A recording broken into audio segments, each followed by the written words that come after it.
ini kok sistem presidensial tiba-tiba ketum-ketum parpol ikut-ikutan dalam membicarakan pembangunan apa-apaan ini ya. Orang yang tidak paham sistem presidensial. Sistem presidensial tuh sudah memberikan amanah kepada primus inter pares. Tapi kita justru ya presidensial rasa parlementer. Jadi sontoloyo juga kita.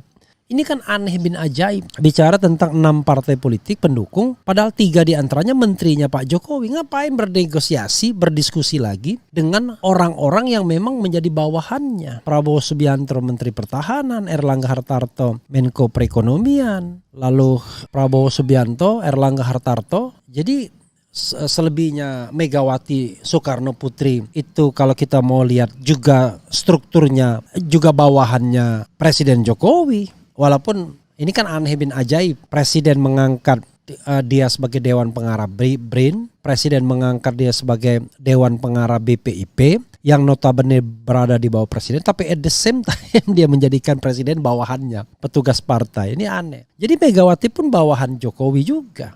Jadi kan buat apa lagi tiba-tiba ada percakapan 6 orang tersebut yang mayoritas adalah anak buah presiden dalam sistem pemerintahan presidensial. Nah, jadi kalau kita bicara sistem ketatanegaraan tunduk pada hubungan-hubungan personal politik, itu berarti sistem itu tidak berjalan secara baik.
Assalamualaikum warahmatullahi wabarakatuh. Sobat RH sekalian, jumpa lagi kita di channel yang keren ini, Keren Challenge. Ya sobat semuanya, kita ambil satu video yang menarik bahasannya, yaitu soal cawe-cawe ya. Jadi cabe-cabe itu sering bermasalah soal cawe-cawe. Dan ini diucapkan oleh JK Muhammad Yusuf Kalla, politisi yang sangat senior di Republik Indonesia yang masih aktif 2 kali menjadi wakil presiden Republik Indonesia, pernah mencalonkan diri sebagai presiden Republik Indonesia dan kelahiran tahun 42. Berarti sekarang usianya sudah 80 tahun, 80 years. Luar biasa ya. Oke. Coba kita bacakan, dia memberikan warning kepada Joko Widodo, yaitu JK minta Jokowi tak ikut campur politik, 2, harusnya seperti Megawati dan SBY. Oke, coba ya, kita coba bacakan. Ketua Umum Partai Kebangkitan Bangsa Muhaimin Iskandar alias Caimin menemui Presiden ke-10 dan 12 Republik Indonesia Yusuf Kalla di kediamannya Jalan Brawijaya nomor 6 Kebayoran Baru Jakarta Selatan. Ini daerah mahal ya. Dalam konferensi pers yang digelar, JK meminta kepada Presiden Jokowi untuk tidak terlalu jauh melibatkan diri dalam politik. Menurut saya, Presiden seharusnya seperti Ibu Mega, SBY itu akan berakhir, maka tidak terlalu jauh melibatkan diri dalam suka atau tidak suka dalam perpolitikan. Supaya lebih demokratis lah, kata JK kepada wartawan di kediamannya Sabtu 6 Mei malam. Nggak korek juga karena Megawati kan nggak begitu, karena Megawati kan menjadi calon. Ya, itu ya. Artinya kan presiden yang incumbent. Oke, kita nanti bahas. Dia juga menyinggung soal pertemuan para ketum parpol koalisi pemerintah di istana pekan ini yang tidak dihadiri Nasdem. Dia menilai jika pertemuan itu membahas pembangunan, seharusnya Nasdem ikut diundang. Ini kan bukan yang pertama tidak diundang, tetapi sebagai kalau pertemuan membicarakan, karena ini di istana membicarakan tentang urusan pembangunan, apa tuh wajar saja, terang JK. Tapi kalau bicara pembangunan saja mestinya Nasdem diundang, berarti ada pembicaraan politik tandasnya. Lagi juga pembicaraan pembangunan apa sih ya kan? Kalau mau bicara pembangunan bicarakan pada menteri-menterinya. Ya. Oke, nanti kita bahas bagaimana sistem presidensial bekerja. Ini kok sistem presidensial tiba-tiba ketum-ketum parpol ikut-ikutan dalam membicarakan pembangunan apa-apaan ini ya. Ini orang yang tidak paham sistem presidensial. Sistem presidensial itu sudah memberikan amanah kepada primus inter pares. Tapi kita justru ya presidensial rasa parlementer, jadi sontoloyo juga kita. Kedatangan ke Caimin ditemani dengan istrinya Rustini Martado, Sekjen PKB Hasanuddin Wahid, dan mantan Menteri Ketenagakerjaan Hanif Dakhiri. Caimin disambut langsung oleh Yusuf Kalla. Oke, ya coba sobat RH sekalian ya. Coba kita bahas secara dingin satu demi satu. Pertama tentang pesan Jokowi itu sendiri, saya setuju. Ya, jangan campur politik, tak ikut campur dalam politik. Maksudnya adalah dalam hal pencapresan. Nah, contoh yang paling sahih itu adalah SBY. Jadi ketika SBY 2014 mau mengakhiri masa jabatan, political performance SBY tampak dia netral. Padahal besannya menjadi calon wakil presiden yaitu Hatta Rajasa. Tapi orang secara umum mengakui SBY lebih netral. Jangan bilang netral, there is no absolute ya. Tapi absolute things. Yang ada adalah tampak lebih netral dibandingkan sekarang. Kalau Megawati kita nggak bisa dikatakan netral karena Megawati dia nominated. Jadi dia dinominasikan kembali oleh PDIP untuk ikut dalam Pilpres 2004. Jadi tidak bisa dijadikan contoh sahih. Karena dia merupakan kontestan, tapi memang langkah-langkah Megawati ya tidak sedahsyat seperti sekarang berupaya menghalang-halangi orang untuk menjadi calon.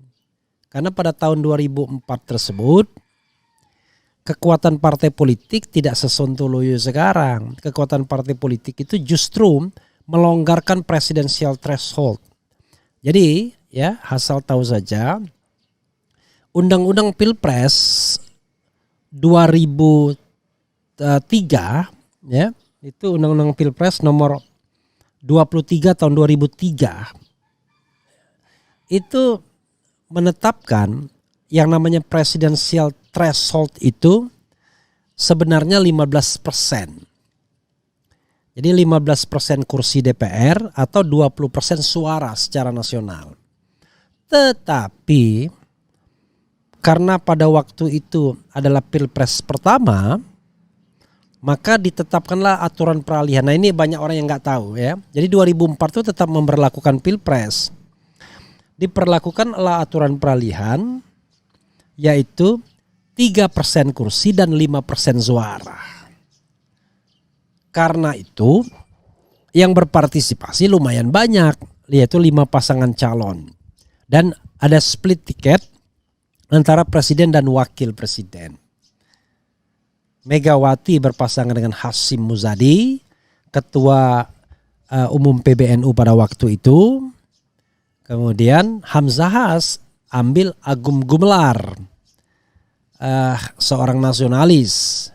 Pasangan lainnya adalah tentu saja SBY JK, kemudian PAN Amin Rais berpasangan dengan Siswono Yudhoyono, dan Delas pasangan Wiranto yang menang konvensi Partai Golkar dengan orang NU juga, yaitu Salahuddin Wahid.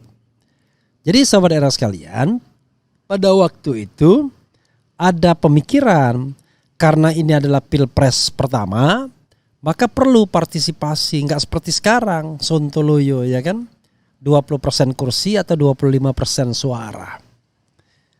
Jadi semua partai politik yang punya calon bisa mencalonkan jagoannya. Demokrat yang 7% bisa mengajukan SBY. PAN yang juga tidak terlalu besar juga di bawah 10% bisa mengajukan Amin Rais. Megawati ya yang belasan atau 20-an persen,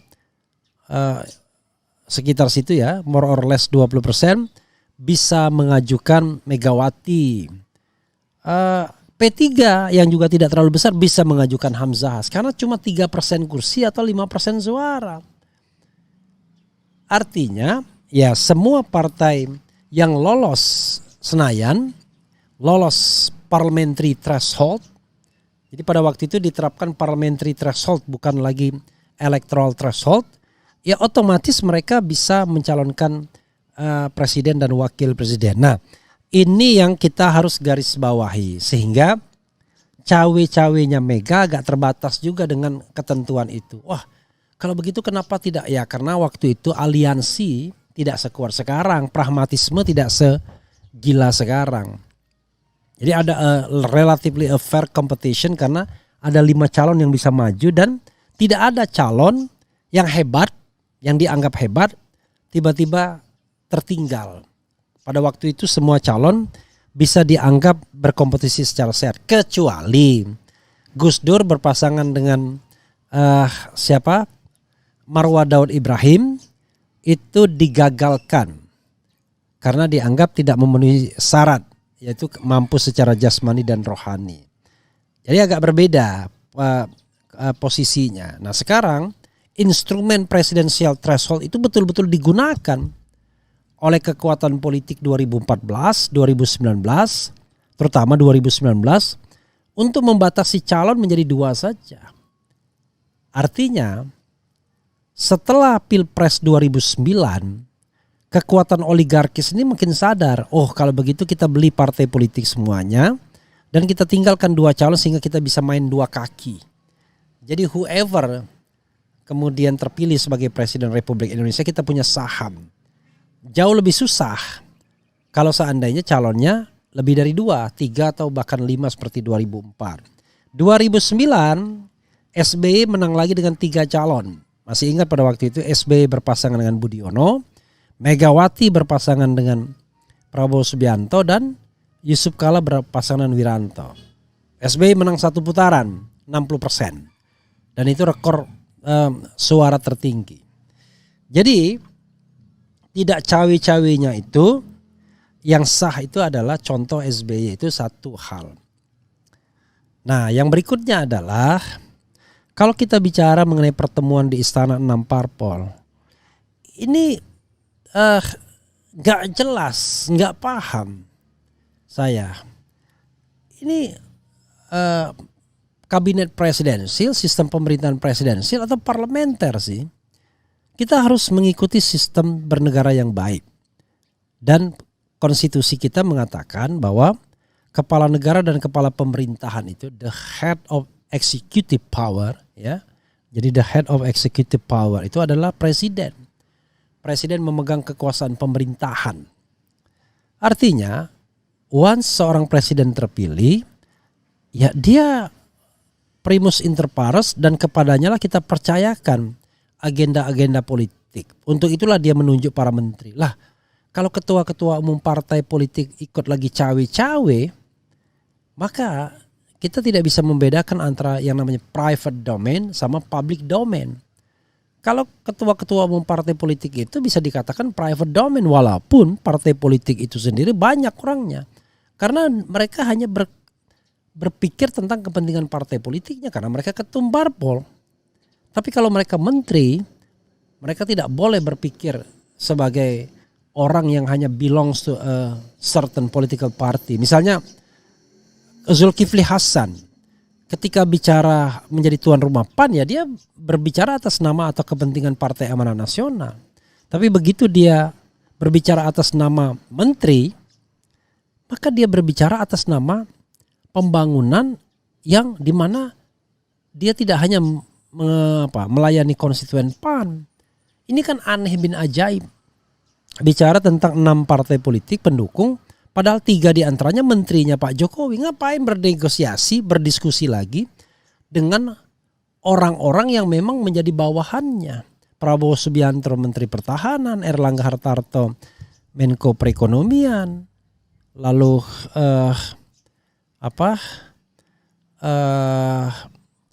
siapa lagi?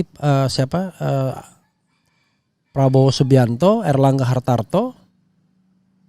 Jadi selebihnya Megawati Soekarno Putri itu kalau kita mau lihat juga strukturnya juga bawahannya Presiden Jokowi. Walaupun ini kan aneh bin ajaib. Presiden mengangkat dia sebagai Dewan Pengarah BRIN, Presiden mengangkat dia sebagai Dewan Pengarah BPIP yang notabene berada di bawah Presiden, tapi at the same time dia menjadikan Presiden bawahannya, petugas partai. Ini aneh. Jadi Megawati pun bawahan Jokowi juga. Siapa lagi yang bawahan Presiden Jokowi? Kalau Muhaimin Iskandar, bahkan dia counterpart karena dia wakil ketua DPR yang harusnya dia memonitor. Mardiono kalau tidak salah ada jabatan, ada nggak ya jabatan di pemerintahan Mardiono misalnya? Juga anak buah presiden ada. Mardiono, nanti kita cek ya Mardiono apakah ada jabatan atau tidak. Jadi jadi kan buat apa lagi tiba-tiba ada percakapan 6 orang tersebut yang mayoritas adalah anak buah presiden dalam sistem pemerintahan presidensil. Nah, jadi kalau kita bicara sistem ketatanegaraan tunduk pada hubungan-hubungan personal politik, itu berarti sistem itu tidak berjalan secara baik. Itu ya. Jadi ya menurut saya ya aneh saja. Jadi yang kumpul itu kita tahu yang kumpul itu PKB, Gerindra, Golkar, PDIP, PAN. Jadi ada 3 menterinya. Jadi at least ya ada 4 anak buah Presiden Jokowi. Kemudian 2 diantaranya itu Mardiono ada nggak jabatan. Dan 1 adalah pengawas wakil ketua DPR. Jadi lucu. Sudah mereka mendapatkan jabatan-jabatan publik, diberikan fasilitas publik, mereka bertemu di istana sebagai ketua umum partai politik. Sontoloyo namanya ya, politiknya Sontoloyo. Jadi aneh seorang presiden tiba-tiba mengumpulkan ketua-ketua umum partai politik yang notabene adalah anak buah dia, menteri-menteri dia. Jadi kalau mereka sudah diberikan penugasan, kewajiban utama Prabowo adalah pertahanan. Kewajiban utama Erlangga Hartarto adalah mengkoordinasi perekonomian. Kewajiban utama Megawati adalah bagaimana menggerakkan research dan juga bagaimana membuat lembaga BPIP dipercaya oleh masyarakat. Kewajiban utama Muhaimin adalah mengontrol eksekutif. Kewajiban utama Mardiono saya tidak tahu apa ya. Mungkin dia ada jabatan atau tidak. Ini yang kadang-kadang kita aneh. Kewajiban utama Zulkifli Hasan adalah bagaimana memajukan perdagangan. Tapi tiba-tiba mondar-mandir sebagai orang partai politik. Padahal notabene adalah anak buah Presiden Jokowi dalam sistem pemerintahan presidensil. Saya bicara sistem bernegara ya. Perkara kemudian dalam sistem bernegara itu fenomenanya diobrak-abrik dengan hubungan personal. Ke presiden dianggap petugas partai, ya, yang mana kepala mana bawahan nggak jelas gitu ya.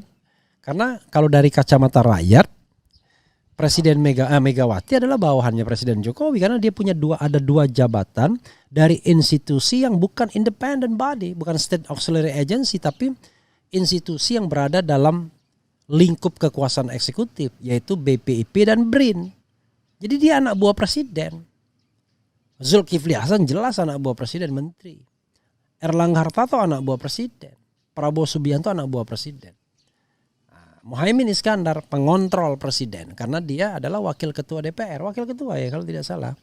Kemudian Mardiono kita tidak tahu jabatannya apa. Ya, saya juga nggak ngerti tiba-tiba dia menjadi caretaker ketua umum P3 gara-gara isunya. Ketua umum P3 yang lama, Soeharto Monoarfa kerap bertemu dengan Anies Baswedan, makanya dihentikan. Tapi tetap menjadi kepala Bappenas ya, jalan tengahnya. Oke, coba kita bacakan komentar Sobat Era terkait dengan ini ya. Elit-elit sulit untuk bersatu, benar kata Pak Yusuf Kalla. Ya tidak itu saja, elit-elit ini merusak sistem ketatanegaraan.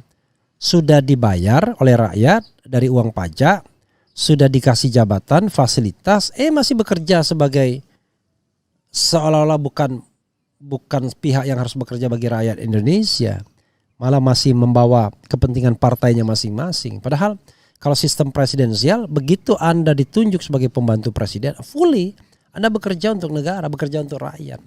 Makanya dulu sudah benar Presiden Jokowi, dia tidak mau rangkap jabatan, tapi ya itu kan tinggal cerita zaman dulu, dahulu kala ya. Sekarang semua rangkap jabatan dengan ketua umum partai politik. Jadi paling tidak ada 4 ketua umum partai politik yang masuk pemerintahan Megawati. Yang tidak rangkap ya cuma Surya Paloh, kemudian Mardiono ini kayaknya ada rangkap juga barangkali. Lah, Bang, selamat minum kopi, tetap semangat walaupun istana lagi main-main politik. Ya. Dan satu hal, presiden itu bukan politisi lagi. Dia harusnya jadi negarawan, mengatasi semuanya. Ya. Harusnya menjadi beyond politician. Hanya memang persoalannya adalah yang bisa membuat dia jadi politisi biasa adalah keinginan dia untuk menjabat lagi pada periode kedua, the second term of office. Yang kedua adalah tadi mensponsori orang-orang tertentu untuk menjadi penerusnya. Nah itu it happens kepada Jokowi ya. Oke, kita lanjutkan ya.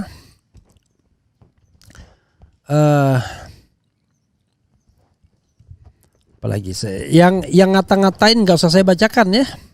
Assalamualaikum Bung Refli, karena ketakutan yang berlebihan rezim ini ada rasa takut yang berlebihan terkait masalah hukum yang selalu menghampiri atau banyak investasi yang hitam atau abu-abu. SBY lebih netral Bang pada rezim Jokowi, parah banget, buktinya anak-anak dan menantunya jadi itu. Kabupaten Muna Sulawesi Tenggara hadir. Oke. Kapasitas dan kemampuan membaca gambar besar konstitusi sangat rendah. Jadi pembeda Jokowi dengan presiden sebelumnya. Jokowi tidak sadar pamer kekuasaan akan jadi dendam politik yang berkelanjutan. Malu melihat presiden seperti itu. Ya, this is a critic from the people ya. Oke. Istana sudah terbalik tidak netral. Janganlah Pak Jokowi cawi-cawi tentang Pilpres, jadilah orang negarawan saja, negarawan. Balikpapan hadir, Bang, percuma ngasih tahu sama Pak Lurah karena dia tidak paham dengan aturan ketatanegaraan dan norma kesusilaan. Ya saya juga aneh ya ketika dia mengumpulkan ketum-ketum parpol, 4 diantaranya anak buahnya. Walaupun ketua umum partai PDIP dikasih jabatan publik nggak merasa anak buah presiden. Dia merasa di atas presiden karena padahal yang namanya ketum parpol itu adalah private domain. Sementara jabatan publik yang dibayar oleh negara, diberikan fasilitas oleh negara, itulah yang harus dinomorsatukan sebagai pertanggungjawaban, responsibility. Tapi kalau misalnya negara ini dibikin cara suka-suka misalnya, ya wajar lah. Kalau misalnya cara suka-suka itu adalah seperti yang penting siapa yang berkuasa, ya sudah. Artinya orang struggle for power semua, tidak mau mengikuti sistem ketatanegaraan. Masuk dalam sistem ketatanegaraan, kan gini teorinya. Ini saya bicara tentang teori ya. Kan masa sistem ketatanegaraan yang lebih besar itu menjadi subordinat sistem kepartaian. Ya. Atau prosedur kepartaian, atau yang lebih spesifik prosedur partai tertentu, kan nggak bisa. Negara itu gambaran besarnya, pemimpin negara itu pemimpin yang besar, pemimpin partai itu bagian dari the state. Masa bagian membawahi yang besar, yang besar membawahi yang bagian bisa. Karena itulah seorang presiden bisa memberikan jabatan-jabatan politik kepada atau jabatan-jabatan kenegaraan kepada siapapun sesuai dengan mandat konstitusi dia, termasuk ketua umum parpol. Tapi kalau kita mau bernegara yang benar, once ketua umum parpol itu ditunjuk sebagai seorang menteri, maka dia 24 hours harus bekerja untuk kabinet, untuk kesejahteraan rakyat. Lah, ini kadang-kadang separuh sebagai menteri, separuhnya runtang-runtung sebagai tokoh politik. Makanya negara kita nggak bisa maju-maju kalau begitu caranya ya. You name it. Apakah kita sudah hidup dalam baldatun thayyibatun wa rabbun ghafur gitu. Oke. Jadi lama-lama saya menggunakan bahasa pinggir jalan ya, dengan intonasi pinggir jalan.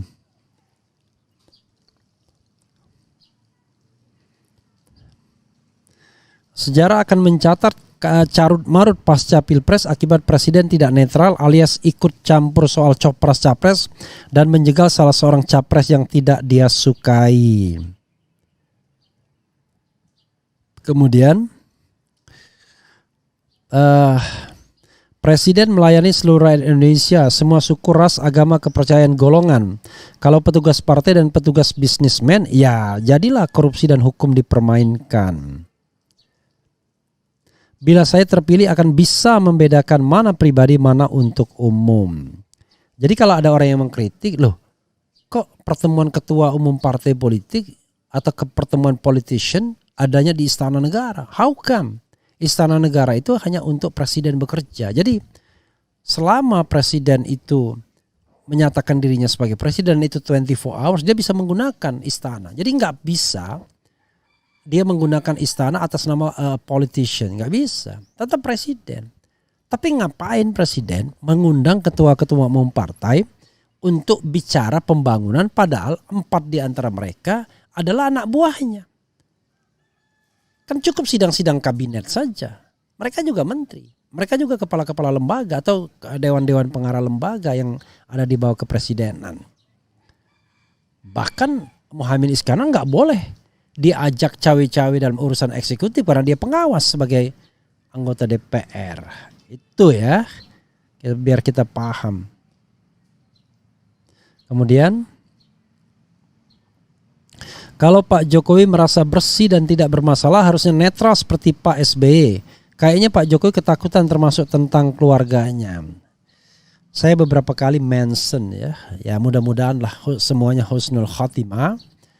Jadi kewajiban profetik Presiden Jokowi adalah menghadirkan pemilu yang jujur dan adil.